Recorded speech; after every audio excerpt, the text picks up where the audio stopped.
കിരീടവും ചെങ്കോലും കമ്പയർ ചെയ്ത് സംസാരിക്കുമ്പോൾ എനിക്ക് കിരീടം എന്ന് പറയുന്ന സിനിമ ഉള്ളതുകൊണ്ട് ചെങ്കോലാണ് കൂടുതൽ ഇഷ്ടമെന്ന് ഞാൻ എപ്പോഴും പറയാറുണ്ട്. കാരണം സേതുമാധവൻ്റെ കഥ അവസാനിക്കുന്നത് ചെങ്കോലിലാണ്. ഈ അടുത്ത് ഷമി തിലകൻ ചേട്ടൻ സംസാരിക്കുന്ന സമയത്ത് പറഞ്ഞത് അച്യുത നായർ അങ്ങനെ അധപ്പതിക്കില്ലായിരുന്നു എന്ന് പറയുന്നൊരു ഒബ്സർവേഷനാണ് നടത്തിയത്. എനിക്ക് വ്യക്തിപരമായിട്ടും കിരീടത്തെക്കാളും ഞാൻ ഇഷ്ടപ്പെടുന്ന സിനിമ ചെങ്കോലാണ്. അതിൻ്റെ ഇമോഷണൽ കണ്ടന്റ് വെച്ച് തന്നെയാണ്.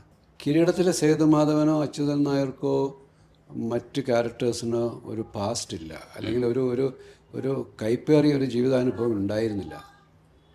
പക്ഷേ ഈ ചെങ്കോലിലേക്ക് എത്തുമ്പോൾ ഇവർ വലിയൊരു ദുരന്തത്തിൻ്റെ ഭാണ്ഡവുമായിട്ട് ജീവിക്കുന്ന മനുഷ്യരാണ്. 7 വർഷം ജയിലിൽ കിടക്കേണ്ടി വന്ന, അച്ഛൻ്റെ സ്വപ്നങ്ങളെല്ലാം തകർത്ത് കളഞ്ഞ ഒരു സേതുമാധവൻ. മകനെ സല്യൂട്ട് ചെയ്യാൻ ആഗ്രഹിച്ച് സ്വപ്നം കണ്ടു തുടങ്ങിയ ഒരു അച്ഛൻ മകൻ ജയിലിലായി പോന്നു. അയാളൊരു നൊട്ടോറിയസ് ക്രിമിനലാണെന്ന് റിപ്പോർട്ട് ചെയ്യേണ്ടി വന്ന ഗതികെട്ടൊരച്ഛൻ. അയാളുടെ മുമ്പിൽ അയാളുടെ എല്ലാ ഭാവിയെ ഈ മകൻ്റെ കരിയറിലൂടെ സ്വന്തം കുടുംബത്തെ അയാളുടെ സഹോദരങ്ങളെ എല്ലാം മുന്നോട്ട് കൊണ്ടുപോകാൻ കഴിയുമെന്ന് പ്രതീക്ഷിച്ച് എല്ലാം അസ്തമിച്ചു പോയി.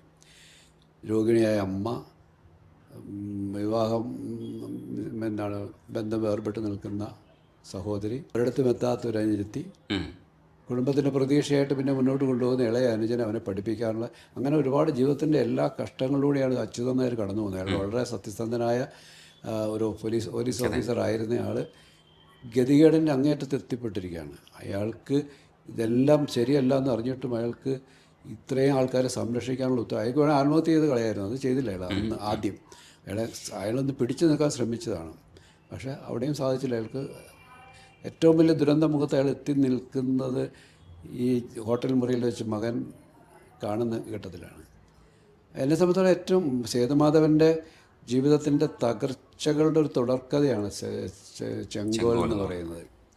അയാൾ അവസാനം ഗതികെട്ട് അയാൾ ഈ ഹോട്ടൽ മുറിയുടെ ജനലിൽ കൂടെ നോക്കിയിട്ട് പറയുന്നത്, സേതുമാധവൻ്റെ ജീവിതം തകർന്നു പോയത് ഇവിടെയാണ്, എൻ്റെ ജീവിതം എനിക്ക് കൈവിട്ട് പോയത് ഇവിടെയാണെന്ന് പറയുന്ന ആ മൊമെൻറ്റിലാണ് അയാൾ തിരിച്ച് കണ്ണാടിയിലേക്ക് മുമ്പിലേക്ക് വന്നിട്ട് നെറ്റിയിലെ മുറിവ് എൻ്റെ